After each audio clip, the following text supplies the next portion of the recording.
ओम शांति। आज 3 नवंबर 2023 की साकार मधुर मुरली। आज की मुरली के सार में मीठे मीठे बाप दादा ने कहा, मीठे बच्चे, ज्ञान योग की शक्ति से वायुमंडल को शुद्ध बनाना है। स्वदर्शन चक्र से माया पर जीत पानी है। प्रश्न, किस एक बात से सिद्ध हो जाता है कि आत्मा कभी भी ज्योति में लीन नहीं होती? उत्तर, कहते हैं बनी बनाई बन रही, तो जरूर आत्मा अपना पाठ रिपीट करती है। अगर ज्योति ज्योत में लीन हो जाए तो पाठ समाप्त हो गया, फिर अनादि ड्रामा कहना भी गलत हो जाता है। आत्मा एक पुराना चोला छोड़ दूसरा नया लेती है, लीन नहीं होती। गीत, ओ दूर के मुसाफिर। ओम शांति। अब जो योगी और ज्ञानी बच्चे हैं, जो औरों को समझा सकते हैं, वह इस गीत का अर्थ यथार्थ रीति समझ सकते हैं। जो भी मनुष्य मात्र हैं, सब कब्र दाखिल हैं। कब्र दाखिल उनको कहा जाता है जिनकी ज्योति उजाई हुई होती है, जो तमो प्रधान है, जिन्होंने स्थापना की है और जन्म बाई जन्म पालना अर्थ निमित्त बने हुए हैं। उन सब ने अपने जन्म पूरे कर लिए हैं। आदि से लेकर अंत तक किस किस धर्म की स्थापना हुई है, हिसाब निकाल सकते हैं। हद का जो नाटक होता है, उसमें भी मुख्य ड्रामा के क्रिएटर, डायरेक्टर, एक्टर जो होते हैं, उनका ही मान होता है। कितनी प्राइज मिलती है, जलवा दिखलाते हैं ना। तुम्हारा फिर है ज्ञान योग का जलवा। अब मनुष्यों को यह तो पता नहीं है कि मौत सामने है। हम इस ड्रामा में कितने जन्म लेते हैं, कहां से आते हैं, डिटेल सभी जन्मों को तो हम तुम नहीं जान सकते हैं। बाकी इस समय हमारा भविष्य के लिए पुरुषार्थ चल रहा है। देवता तो बनेंगे, परंतु किस पद को पाएंगे, उसके लिए पुरुषार्थ करना है। तुम जानते हो इन लक्ष्मी नारायण ने 84 जन्म लिए हैं। अब यह जरूर राजा रानी बनेंगे। फीचर्स भी जानते हैं, प्रैक्टिकल में साक्षात्कार कराते हैं, भक्ति मार्ग में भी साक्षात्कार होते हैं। वह तो जिसका ध्यान करते हैं उनका साक्षात्कार होता है। चित्र श्री कृष्ण का सांवरा देखा, उसका ध्यान करेंगे तो ऐसा साक्षात्कार हो जाएगा। बाकी श्री कृष्ण ऐसा सांवरा है नहीं। मनुष्यों को इन बातों का ज्ञान तो कुछ भी रहता नहीं है। अभी तुम प्रैक्टिकल में हो, सूक्ष्म वतन में भी देखते हो, वैकुंठ में भी देखते हो। आत्मा और परमात्मा का ज्ञान है, आत्मा का ही साक्षात्कार होता है। यहाँ तुम जो साक्षात्कार करते हो उसकी तुम्हारे पास नॉलेज है। बाहर वालों को भल आत्मा का साक्षात्कार होता है, परंतु नॉलेज नहीं है। वह तो आत्मा सो परमात्मा कह देते हैं। आत्मा स्टार तो बरोबर है ही। यह तो बहुत दिखाई पड़ते हैं। जितने मनुष्य हैं उतनी आत्माएं हैं। मनुष्यों के इन आंखों से देखने में आते हैं। आत्मा को दिव्य दृष्टि द्वारा देखा जा सकता है। मनुष्यों के रंग रूप भिन्न भिन्न हैं, आत्माएं भिन्न भिन्न नहीं, सब एक जैसी ही हैं। सिर्फ पार्ट हर आत्मा का भिन्न भिन्न है। जैसे मनुष्य छोटे बड़े होते हैं, वैसे आत्मा छोटी बड़ी नहीं होती है। आत्मा की साइज एक ही है। अगर आत्मा ज्योति में लीन हो जाए तो पार्ट रिपीट कैसे करेगी? गाया भी जाता है, बनी बनाई बन रही। यह अनादि वर्ल्ड ड्रामा चक्कर लगाता रहता है। यह तुम बच्चे जानते हो। मच्छरों से दृश्य आत्माएं वापस जाती हैं। मच्छरों को तो इन आंखों से देखा जाता है, आत्मा को दिव्य दृष्टि बिना देख नहीं सकते। सतयुग में तो आत्मा के साक्षात्कार की दरकार नहीं रहती। समझते हैं कि हम आत्मा को एक पुराना शरीर छोड़ दूसरा नया लेना है। परमात्मा को तो जानते ही नहीं। अगर परमात्मा को जानते तो सृष्टि चक्र को भी जानना चाहिए। वो गीत में कहते हैं, हमको भी साथ ले लो। पिछाड़ी में बहुत पछताते हैं। सबको निमंत्रण मिलता है। कितनी युक्तियां बन रही हैं निमंत्रण देने की। पीस पीस तो सब कहते हैं, लेकिन पीस का अर्थ कोई भी समझते नहीं है। पीस कैसे होती है वह तुम जानते हो। जैसे घानी में सरसों पीस जाते हैं, वैसे सबके शरीर विनाश में खत्म हो जाते हैं। आत्माएं नहीं पिसेंगी, वह तो चली जाएंगी। ऐसे लिखा हुआ भी है कि आत्माएं मच्छरों से दृश्य भागती हैं। ऐसे तो नहीं सब परमात्माएं भागेंगे। मनुष्य कुछ भी समझते नहीं। आत्मा और परमात्मा में क्या भेद है यह भी नहीं जानते। कहते हैं हम सभी भाई भाई हैं, तो भाई भाई होकर रहना चाहिए। उनको यह पता नहीं है कि सतयुग में भाई भाई अथवा भाई बहन सब आपस में शीरखंड होकर चलते हैं। वहाँ लून पानी की बात ही नहीं है। यहाँ देखो अभी अभी शीरखंड है, अभी अभी लून पानी हो जाते हैं। एक तरफ कहते हैं चीनी हिंदू भाई भाई, फिर उनका बुत बनाकर आग लगाते रहते हैं। जिस्मानी भाई भाई की यह हालत देखो। रूहानी संबंध को तो जानते नहीं। तुमको बाप समझाते हैं अपने को आत्मा समझना है, देह अभिमान में फंसना नहीं है। कोई कोई देह अभिमान में फंस पड़ते हैं। बाप कहते हैं देह सहित देह के जो भी संबंध है सबको छोड़ना है। यह मकान आदि सब भूलो। वास्तव में तुम परमधाम निवासी हो। अभी अभी फिर वहां चलना है जहां से पाठ बजाने आए हैं। फिर हम तुमको सुख में भेज देंगे। तो बाप कहते हैं लायक बनना है। गॉड किंगडम स्थापन कर रहे हैं। क्राइस्ट की कोई किंगडम नहीं थी। वह तो बाद में जब लाखों क्रिश्चियन बने होंगे तब अपनी किंगडम बनाई होगी।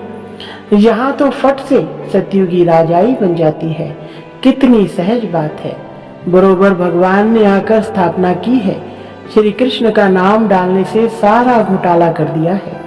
गीता में है प्राचीन राजयोग और ज्ञान, वह तो प्रायलोक हो जाता है। अंग्रेजी अक्षर अच्छे हैं। तुम कहेंगे बाबा अंग्रेजी नहीं जानते। बाबा कहते हैं मैं कहाँ तक सब भाषाएं बैठ बोलूंगा, मुख्य है ही हिंदी, तो मैं हिंदी में ही मुरली चलाता हूँ। जिसका शरीर धारण किया है वह भी हिंदी ही जानता है, तो जो इनकी भाषा है वही मैं भी बोलता हूँ। और कोई भाषा में थोड़े ही बढ़ाऊंगा। मैं फ्रेंच बोलूं तो यह कैसे समझेगा। मुख्य तो इनकी ब्रह्मा की बात है। इनको तो पहले समझाना है ना। दूसरे कोई का शरीर थोड़े ही लेंगे। गीत में भी कहते हैं मुझे ले चलो, क्योंकि बाप और बाप के घर का तो किसको भी पता नहीं है। गपोड़ा मारते रहते हैं। अनेक मनुष्यों की अनेक मतें हैं, इसलिए सूत मूंझा हुआ है। बाप देखो कैसे बैठे हुए हैं। यह चरण किसके हैं? शिव बाबा के। वह तो हमारे हैं ना। मैंने लोन दिया है। शिव बाबा तो टेम्परेरी यूज करते हैं, वैसे यह चरण तो मेरे हैं ना। शिव के मंदिर में चरण नहीं रखते हैं, चरण श्री कृष्ण के रखते हैं। शिव तो है ऊंच ते ऊंच, तो उनके चरण कहाँ से आए। हाँ, शिव बाबा ने उधार लिया है। चरण तो ब्रह्मा के ही हैं। मंदिरों में बैल दिखाया है। बैल पर सवारी कैसे होगी? बैल पर शिव बाबा कैसे चढ़ेंगे? शालिग्राम आत्मा सवारी करती है मनुष्य के तन पर। बाप कहते हैं मैं जो तुमको ज्ञान सुनाता हूँ वह प्रायलोक हो गया है। आटे में नमक मिसल रह गया है, उसको कोई भी समझ नहीं सकते। मैं ही आकर उसका सार समझाता हूँ। मैंने ही श्रीमत देकर सृष्टि चक्र का राज समझाया था। उन्होंने फिर देवताओं को स्वदर्शन चक्र दिखा दिया है। उनके पास तो ज्ञान है नहीं। यह है सारी ज्ञान की बात। आत्मा को सृष्टि चक्र की नॉलेज मिलती है, जिससे माया का सिर काटा जाता है। उन्होंने फिर स्वदर्शन चक्र असुरों के पिछाड़ी फेंकते हुए दिखाया है। इस स्वदर्शन चक्र से तुम माया पर जीत पाते हो। कहाँ की बात कहाँ ले गए हैं। तुम्हारे में भी कोई विरले यह बातें धारण कर और समझा सकते हैं। नॉलेज है ऊंची, उसमें समय लगता है। पिछाड़ी में तुम्हारे में ज्ञान और योग की शक्ति रहती है। यह ड्रामा में नोंद है। उन्हों की बुद्धि भी नर्म होती जाती है। तुम वायुमंडल को शुद्ध करते हो। कितना यह ज्ञान गुप्त है। लिखा हुआ है अजामिल जैसे पापियों का उद्धार किया। परंतु उसका अर्थ भी समझते नहीं। वह समझते हैं कि ज्योति ज्योत में समा गया, सागर में लीन हो गया, 5 पांडव हिमालय में गल गए, प्रलय हो गई। एक तरफ दिखाते हैं वह राजयोग सीखे, फिर प्रलय दिखा दी है, और फिर दिखाते हैं कि श्री कृष्ण अंगूठा चूसता हुआ पीपल के पत्ते पर आया। उसका भी अर्थ नहीं समझते।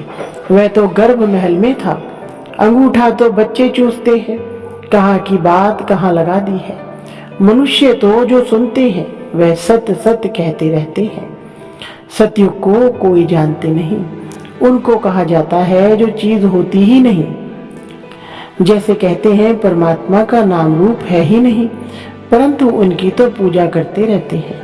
तो परमात्मा है अति सूक्ष्म, उन जैसी सूक्ष्म चीज कोई है नहीं, एकदम बिंदी है। सूक्ष्म होने कारण ही कोई जानते नहीं। भला आकाश को भी सूक्ष्म कहा जाता है, परंतु वह तो पोलार है। 5 तत्व हैं, 5 तत्वों के शरीर में आकर प्रवेश करते हैं। वह कितनी सूक्ष्म चीज है, एकदम बिंदी है। स्टार कितना छोटा है। यहाँ परमात्मा स्टार बाजू में आकर बैठे तब तो बोल सके। कितनी सूक्ष्म बातें हैं, मोटी बुद्धि वाले तो जरा भी समझ ना सके। बाप कितनी अच्छी अच्छी बातें समझाते हैं। ड्रामा अनुसार जो कल्प पहले पाठ बजाया है वही बजाते हैं। बच्चे समझते हैं बाबा रोज आकर नई नई बातें सुनाते हैं, तो नया ज्ञान होगा ना, तो रोज पढ़ना पड़े। रोज कोई नहीं आते हैं तो फ्रेंड के पास जाकर पूछते हैं कि आज क्लास में क्या हुआ। यहाँ तो कोई पढ़ना ही छोड़ देते हैं, बस कह देते हैं अविनाशी ज्ञान रत्नों का वर्षा नहीं चाहिए। अरे पढ़ना छोड़ा तो तुम्हारा क्या हाल होगा। बाप से वर्षा क्या लेंगे, बस तकदीर में नहीं है। यहाँ स्थूल मिल्कियत की तो कोई बात नहीं है। ज्ञान का खजाना बाप से मिलता है। वह मिल्कियत आदि तो सब कुछ विनाश होना है, उसका नशा कोई रख ना सके। बाप से ही वर्षा मिलना है।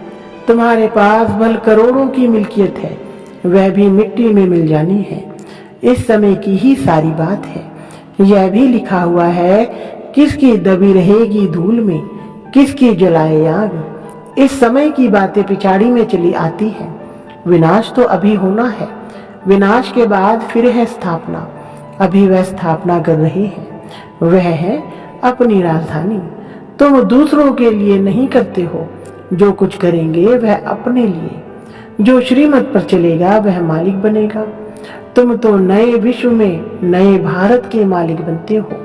नई विश्व अर्थात सतयुग में तुम मालिक थे, अभी यह पुराना युग है। फिर तुमको पुरुषार्थ कराया जाता है नई दुनिया के लिए। कितनी अच्छी अच्छी बातें समझने की है। आत्मा और परमात्मा का ज्ञान, सेल्फ रियलाइजेशन। सेल्फ का फादर कौन है? बाप कहते हैं मैं आता हूँ तुम आत्माओं को सिखलाने। अब फादर को रियलाइज किया है फादर द्वारा। बाप समझाते हैं तुम हमारे सिखिले बच्चे हो, कल्प के बाद फिर से आकर मिले हो वर्षा लेने के लिए। तो पुरुषार्थ करना चाहिए ना, नहीं तो बहुत पछताना होगा, बहुत सजा खानी पड़ेगी। जो बच्चे बनकर और फिर कुकर्म करते हैं उनकी तो बात मत पूछो। ड्रामा में देखो बाबा का कितना पाठ है, सब कुछ दे दिया। बाबा फिर कहते हैं भविष्य 21 जन्मों के लिए रिटर्न दूंगा। आगे तुम इनडायरेक्ट देते थे तो भविष्य में 1 जन्म के लिए देता था। अभी डायरेक्ट देते हो तो भविष्य 21 जन्मों के लिए इंश्योर कर देता हूँ। डायरेक्ट इनडायरेक्ट में कितना फर्क है। वह द्वापर कलयुग के लिए इंश्योर करते हैं ईश्वर को, तुम सत्युग त्रेता के लिए इंश्योर करते हो। डायरेक्ट होने के कारण 21 जन्मों के लिए मिलता है। अच्छा, मीठे मीठे सिखिलधे बच्चों प्रति माता पिता बाप दादा का नंबरवार पुरुषार्थ अनुसार याद प्यार और गुड मॉर्निंग। रूहानी बाप की रूहानी बच्चों को नमस्ते। रूहानी बच्चों की रूहानी बाप दादा को नमस्ते जी।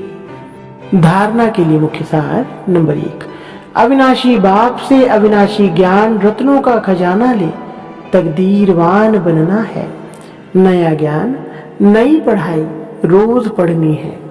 वायुमंडल को शुद्ध बनाने की सेवा करनी है। नंबर 2, भविष्य 21 जन्मों के लिए अपना सब कुछ इंश्योर कर देना है। बाप का बनने के बाद कोई भी कुकर्म नहीं करना है। वरदान, स्व उन्नति का यथार्थ चश्मा पहन एग्जाम्पल बनने वाले अलबेलेपन से मुक्त भव। विस्तार, जो बच्चे स्वयं को सिर्फ विशाल दिमाग की नजर से चेक करते हैं, उनका चश्मा अलबेलेपन का होता है। उन्हें यही दिखाई देता है कि जितना भी किया है उतना बहुत किया है। मैं इन आत्माओं से अच्छा हूँ। थोड़ी बहुत कमी तो नामी ग्रामी में भी है, लेकिन जो सच्चे दिल से स्वयं को चेक करते हैं, उनका चश्मा यथार्थ स्व उन्नति का होने के कारण सिर्फ बाप और स्वयं को ही देखते। दूसरा तीसरा क्या करता यह नहीं देखते। मुझे बदलना है, बस इसी धुन में रहते हैं। वह दूसरों के लिए एग्जाम्पल बन जाते हैं।